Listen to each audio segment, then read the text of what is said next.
My fiancée Deborah has a gift. Her gift is the art of making bread.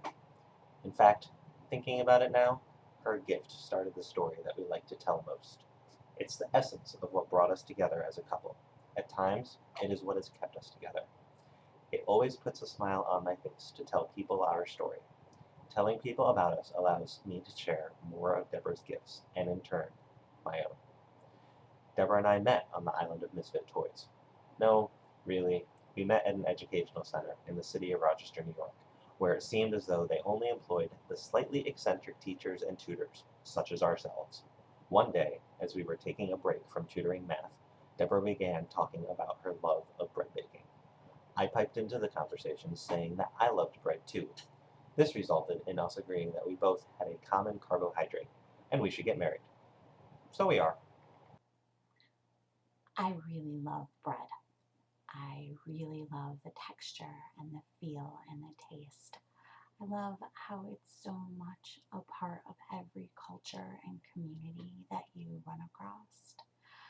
I think that bread is the one human unifier.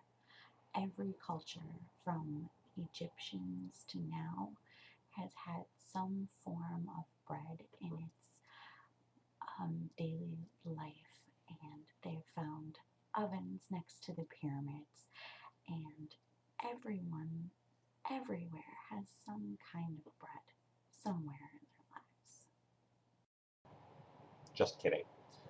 Not about the getting married bit, that part is true. After I graduate, we are having a sunset wedding in the Adirondacks. I simply meant that our relationship is about more than just our mutual love of bread. That being said, Deborah brought me a loaf of her bread the next day so that I could try it for myself. It was delicious. I ate the whole thing over the course of my shift. The crust was crisp, yet just slightly flaky and forgiving, and the interior was soft and fluffy. Despite how light and almost creamy it was, it didn't dissolve in my mouth, instead providing a fantastic chew that slowly released the pleasing sourness of its preparation. Most importantly, I could taste the flour, the salt, the water, and the yeast. Better yet, I could taste nothing more. It was pure, simple, and delightful. I had to have more. So, in case you haven't gathered up to this point, we're making sourdough today. In continuing my relationship with Deborah, I got to watch her make bread. She explained to me what a sourdough starter was and how it needed to be cared for. When she pulled her starter out of the refrigerator, she would talk to her as she poured the amount she needed into her bread bowl. In return, she would feed her roughly the amount she had borrowed in fresh flour and water. Next, she reached for her salt, an equally valued ingredient. This she would mix into the warm water that she knew she could trust, and would add this to her starter, stirring with a fork to wake up the yeast. As bubbles appeared and the mixture smelled like beer, I watched her thank her starter for her continued servitude. This is the first of many stages at which she can check the progress of her journey, and indeed she is always in constant communication with her bread, whether by stirring, talking, poking, prodding, feeling, kneading, weighing, or tapping. Everything has its rhythm and everything has its place when Deborah is baking. She wears her baking shirt, a simple cotton t-shirt with a picture of her son on the front, showing the wear of many sessions of baking, notably adorned with holes and the telltale remains of dry bread dough. But even in her routine, she is always listening to what she is working with, as if asking her bread what it needs. She is generous with the flour if the day is more humid, and softer with her knead if her starter seems extra lively.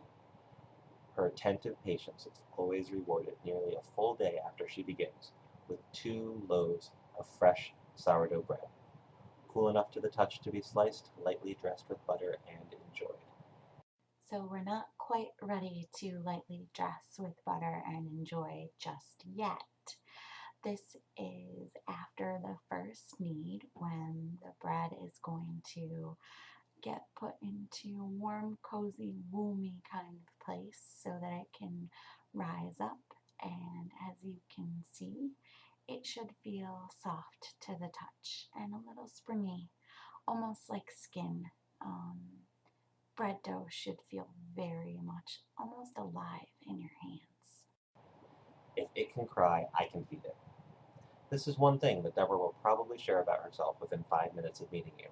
While this may be fine for babies, this does not bode well for houseplants. Our house cats have also, for better or for worse, been on the short end of this saying. Sourdough starters also find themselves on the silent end of the spectrum.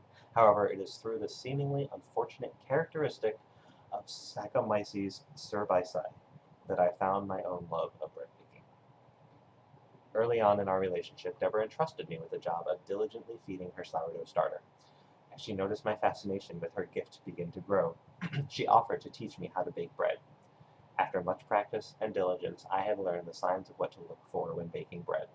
I could put together 700 grams of flour, 500 grams of starter, 250 grams of water, 15 grams of salt, and with 10 minutes here, 8 minutes there, 8 hours here, 4 hours there, and 35 minutes at 200 degrees Celsius, produce 2 loaves of bread. However, it took me even longer for me to really learn how to communicate with the dough and come to understand it. Through bread baking, I learned how to feel, and I learned how to be flexible with my own routine.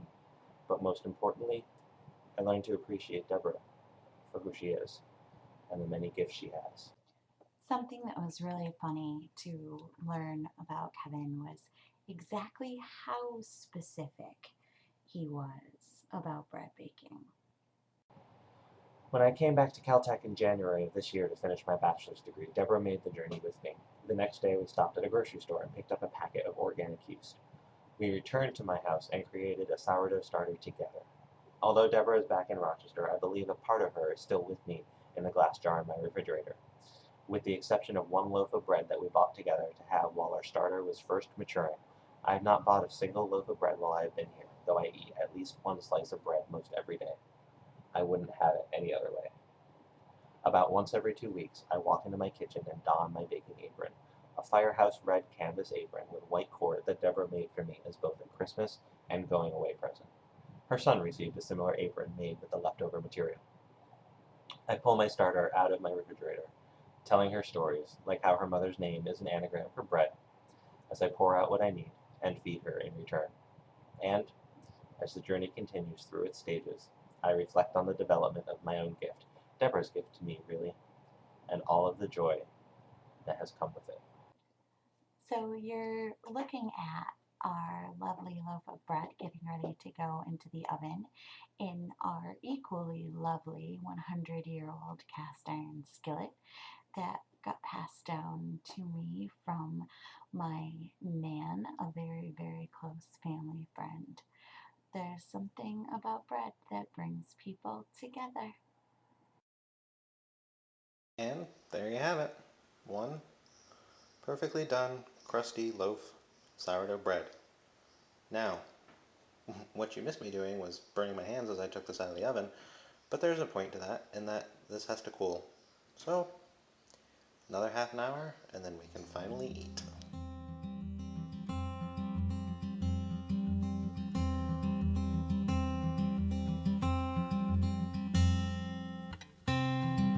Forever could never be long enough for me. Feel like I've had long enough.